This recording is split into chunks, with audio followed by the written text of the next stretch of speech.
திருவள்ளூர் மாவட்டம் கும்மிடிப்பூண்டி சிப்காட் தொழிற்பேட்டை அருகே பல்வேறு வடமாநில நபர்கள் அங்கு வாடகைக்கு குடியிருந்து வரக்கூடிய நிலையில நேற்று மாலை அந்த பகுதியில 3 வயது பெண் குழந்தை ஒருவர் காணாமல் போயிருக்கிறார்.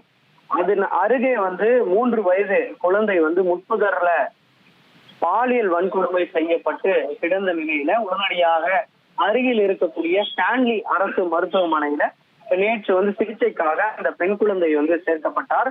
இந்த பெண் குழந்தைக்கு ஸ்டான்லி அரசு மருத்துவமனையில சிகிச்சையானது வழங்கப்பட்ட நிலையில இன்று காலை சிகிச்சை பலனின்றி 3 வயது பெண் குழந்தை உயிரிழந்தார். இந்த சம்பவமானது தமிழகம் முழுவதிலுமே பெரும் அதிர்ச்சிக்குள்ளாக்கிய நிலையில முன்னதாகவே இந்த சிப்காட் காவல் நிலைய போலீசார் வழக்கு பதிவு செய்து தீவிர விசாரணை மேற்கொண்டனர். குறிப்பாக போக்சோ வழக்கு பதிவு செய்யப்பட்டு இந்த வழக்குல யார் யாரெல்லாம் தொடர்பு இருக்கிறது என்ற கோணங்கள்ல விசாரணை மேற்கொண்ட நிலையில ஒரே ஒரு நபரை போலீசார் கைது செய்திருக்கிறார்கள்.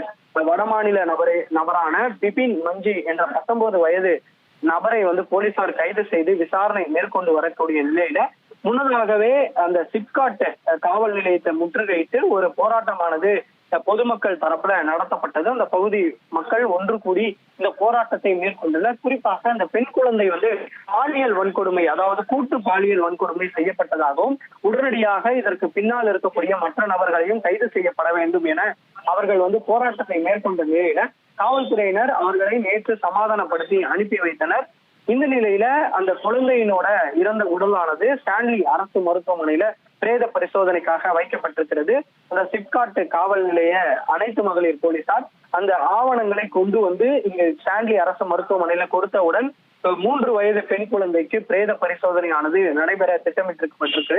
இந்த நிலையில மீண்டும் திடீரென சாலை மறியல் போராட்டத்துல அப்பகுதி மக்கள் ஈடுபட்டு வருகிறார்கள். ஊர்வலமாக கும்மிடிப்பூண்டி சிப்காட் தொழிற்பேட்டை சாலையில கிராம மக்கள் சாலை மறியல்ல ஈடுபட்டு வருவதால அங்கு மிகுந்த போக்குவரத்து நெரிசல் மற்றும் மிகுந்த பரபரப்பை ஏற்படுத்தி இருக்கிறது. குறிப்பாக வடமாநில நபர்கள் இந்த பகுதியில இருந்து வெளியேறப்பட வேண்டும் எனவும் அந்த குற்றவாளிகள் உடனுக்குடன் கைது செய்யப்பட வேண்டும் எனவும் வலியுறுத்தி இந்த புதுப்பேட்டை குடியிருப்பு பகுதி வாசிகள் இந்த கும்மிடிப்பூண்டி சிப்காட் தொழிற்பேட்டை வளாகத்துல சாலை மறியல் போராட்டத்துல ஈடுபட்டு வருகிறார்கள். போலீசாரும் அங்கு குவிக்கப்பட்டு அவர்களிடம் சமாதான பேச்சுவார்த்தையை மேற்கொண்டு வருகிறார். இருப்பினும் அங்கு 100க்கும் மேற்பட்ட அந்த பகுதி வாசிகள் இங்கு போராட்டத்துல ஈடுபட்டு வருவதால சாலை மறியல் போராட்டமானது வெடித்திருக்கிறது. இதனால்